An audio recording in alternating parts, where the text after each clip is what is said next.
ओम शांति। 25 जनवरी। पहले गुह्य रहस्य बाबा ने बताया है, सबके समक्ष है कि जब तुम सतो प्रधान हो, सृष्टि सतो प्रधान है, तो सब कुछ फुल है, कोई अप्राप्त वस्तु नहीं, अथाह धन संपदा है। और जब मनुष्य बुरे बन जाते हैं तो सब चीजें खत्म हो जाती हैं, प्रकृति भी तमो प्रधान बन जाती है, अनाज बाहर से मंगाना पड़ता है। इसलिए बाप आए हैं तुम्हें सतो प्रधान बनाने के लिए। अभी तुम्हें निश्चय है कि हमारा शिव बाबा इस ब्रह्मा के तन में आकर हमें ज्ञान दे रहे हैं, इसलिए इसको दादा कहते हैं, उनको बाप कहते हैं, दोनों को मिलाकर बाप दादा कहते हैं। शिव बाबा इनके द्वारा हमें सृष्टि के आदि मध्य अंत का ज्ञान दे रहे हैं, युग को बदल रहे हैं, संसार को स्वर्ग बना रहे हैं। भले ही वहां भी मनुष्य ही हैं, लेकिन उन्हें दैवी गुण होने के कारण देवता कहा जाता है। सदा ये मनुष्य सृष्टि है, पर अब तुम हो श्रेष्ठाचारी निर्विकारी मत वाले। तुम यहाँ आए हो भ्रष्टाचारी मनुष्य से श्रेष्ठाचारी बनने के लिए। यहाँ मनुष्य विकारी हैं, वहाँ निर्विकारी हैं। यहाँ भक्ति है, वहाँ ज्ञान है। यहाँ मनुष्य हैं, वहाँ तुम देवता हो। मैं तुम्हें ब्रह्मा के तन के द्वारा आकर ज्ञान दे रहा हूँ और बता रहा हूँ, तुम्हें अब इस काम महाशत्रु पर जीत प्राप्त करनी है। इससे हार कर ही तुमने सब कुछ हरा दिया है। नहीं तो भारत बहुत श्रेष्ठ, बहुत सुखी अथाह धन संपदा वाला था। मैं तुम्हें अपना पूरा ज्ञान दे रहा हूँ। मेरे से योग लगाने से तुम इस काम महाशत्रु को जीत लोगे। मैं तुम्हें राजयोग सिखा रहा हूँ। जो ज्ञान मैं तुम्हें दे रहा हूँ, इससे ज्यादा और ज्ञान कोई होता ही नहीं। ये ज्ञान मेरे सिवाय तुम्हें कोई दे नहीं सकता। इसी ज्ञान के द्वारा आदि सनातन देवी देवता धर्म की स्थापना होती है, हिंदू धर्म की नहीं। इसलिए इस ज्ञान का शास्त्र भी एक है, सर्व शास्त्रमयी शिरोमणि भगवत गीता, पूरा नाम लिया बाबा ने। ये ज्ञान मैं तुम्हें आकर देता हूँ। बाद में लोग इसे लिखते हैं, लिखने में तो कुछ छूट जाता है, कुछ मिक्स हो जाता है। तो मैं तुम्हें अपना सारा परिचय दे रहा हूँ। मनुष्य नहीं जानते भगवान कौन है, कहाँ है, कब आता है, आके क्या करता है। लाखों वर्ष कह दिया, सर्वव्यापी कह दिया, कुछ भी उनकी समझ में नहीं आता। शास्त्रों से ज्ञान का प्रकाश नहीं मिला, अंधकार बढ़ता ही रहा। भक्ति बढ़ती रही, अंधकार बढ़ता रहा। अब मैं तुम्हें बता रहा हूँ, मैं सृष्टि रूपी झाड़ का यानी कल्प वृक्ष का बीज हूँ।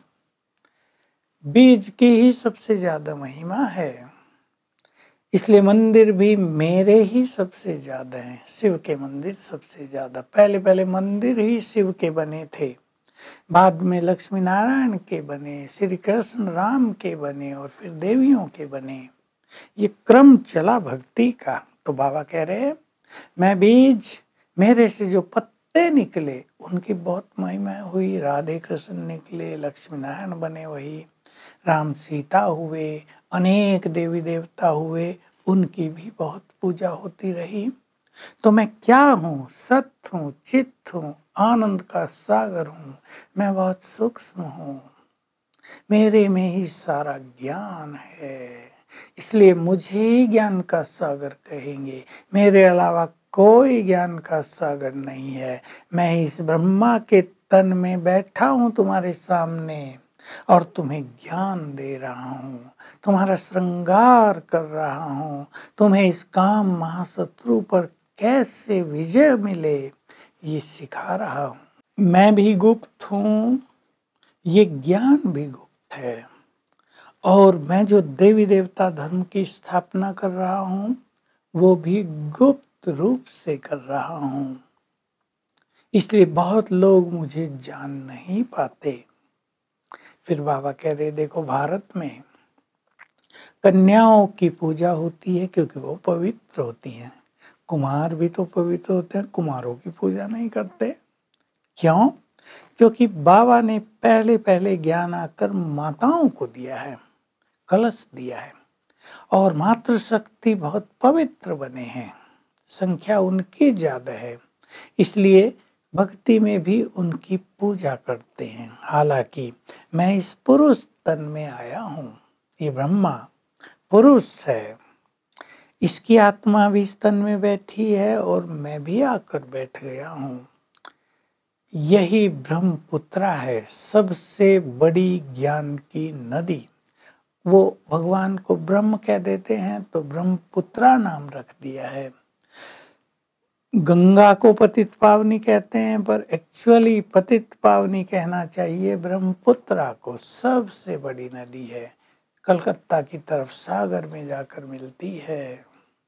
गंगा सागर का बहुत बड़ा मेला लगता है। अब तुम आत्माओं का मिलन हुआ है परम पिता से, वो ज्ञान का सागर है। तुम आत्माएं ज्ञान ले रही हो।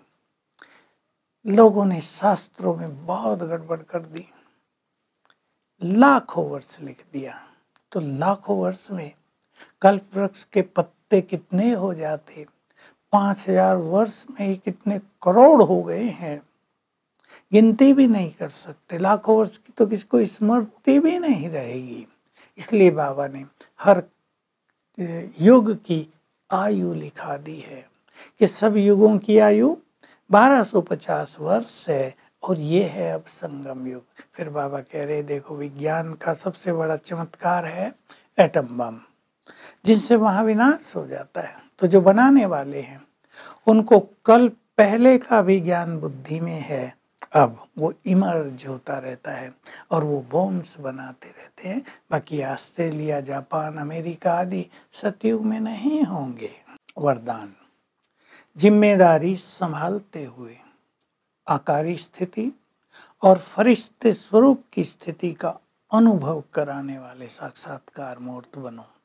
तो जैसे ब्रह्मा बाबा बड़ी जिम्मेदारी संभालते थे यज्ञ की, लेकिन बहुत ज्यादा फरिश्ते स्वरूप का, निराकारी स्वरूप का अभ्यास करते थे। तुम बच्चे भी ऐसे ही बहुत हल्के रहकर ये अभ्यास करो। कोई भी अशांत आत्मा तुम्हारे सामने आए, शांत हो जाए। कोई व्यक्त भाव से आए, अव्यक्त भाव में स्थित हो जाए, तब तुम्हें कहेंगे साक्षात्कार मूर्त। स्लोगन है, जो रहम दिल हैं उन्हें देह की और देह के अभिमान की आकर्षण नहीं हो सकती। तो आज सारा दिन हर घंटे में 2 बार, एक बार मैं निराकार आत्मा हूँ, दूसरी बार मैं डबल लाइट फरिश्ता हूँ, ये अभ्यास करते रहेंगे।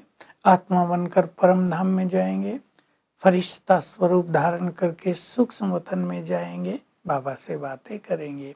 ये वैरायटी अभ्यास आज सारा दिन करेंगे। ओम शांति।